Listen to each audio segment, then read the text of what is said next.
क्या देश में कोरोना की एक और लहर आएगी? हांगकांग, चीन के कुछ हिस्सों, दक्षिण कोरिया और कुछ यूरोपीय देशों में संक्रमण फिर से बढ़ने पर देश के लोगों में भी ये चिंता पैदा होने लगी है। हांगकांग में कोरोना संक्रमण के चलते बड़ी संख्या में लोगों की मौत हो रही है। ऐसे में ये समझना महत्वपूर्ण है कि देश के टॉप डॉक्टर कोरोना पर क्या कर रहे हैं। डॉक्टरों का साफ कहना है कि जल्द ही देश में कोविड संक्रमण बढ़ने के आसार नहीं है। जनवरी 2020 में केरल में पहला मामला सामने आने के बाद अब तक देश के कोरोना की 3 बड़ी लहरों का सामना कर चुका है। इस समय पॉजिटिविटी रेट 1% से भी कम है और 2500 से 3000 के बीच डेली केस आ रहे हैं। भारत में कोरोना की लहर नहीं आएगी। एम्स के पूर्व डीन और इम्यूनोलॉजिस्ट डॉक्टर एन.के. मेहरा ने कहा है कि हांगकांग में वैक्सीन रेट पर्याप्त नहीं है। इस समय वहां केस बढ़ने और उसके खतरनाक रूप धारण करने की ये सबसे बड़ी वजह हो सकती है। उन्होंने हमारे सहयोगी अखबार TOI से कहा कि भारत अगली कोरोना की लहर को टाल सकता है और इसकी 2 बड़ी वजह हैं। पहला, ज्यादातर भारतीय वायरस के संपर्क में आ चुके हैं और वो स्वाभाविक रूप से इम्यूनिटी हासिल कर चुके हैं। दूसरा, लगभग सभी वयस्क और बड़ी संख्या में 15 साल उससे अधिक उम्र के बच्चों को कोरोना वैक्सीन लगाई जा चुकी है। चीन के बारे में इम्यूनोलॉजिस्ट ने कहा है कि वहां से मिल रही रिपोर्ट के मुताबिक अभी डेली केसेस ज्यादा नहीं आ रहे हैं, फिर भी वहां कुछ इलाकों में लॉकडाउन लगाने का फैसला किया गया है।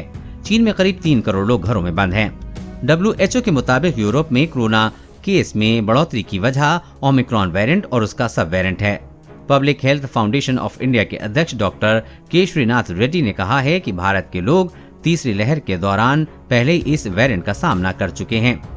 रेड्डी ने साफ किया है कि ऐसे में मुझे जल्द भारत में कोविड की नई वेव आने की संभावना नहीं दिखती है।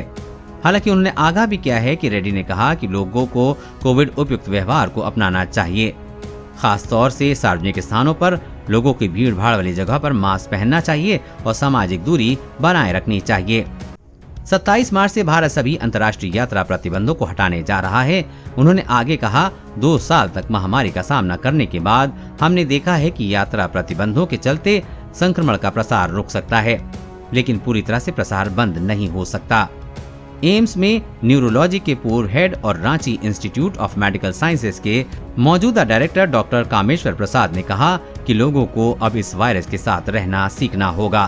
प्रसाद ने आश्वस्त किया, वायरस कुछ और समय तक रह सकता है, इससे कहीं कहीं केस में उछाल दिखा जा सकता है, लेकिन टीकाकरण के साथ इस तरह के संक्रमण का प्रभाव और गंभीर रूप से बीमार करने की इसकी क्षमता न्यूनतम होगी।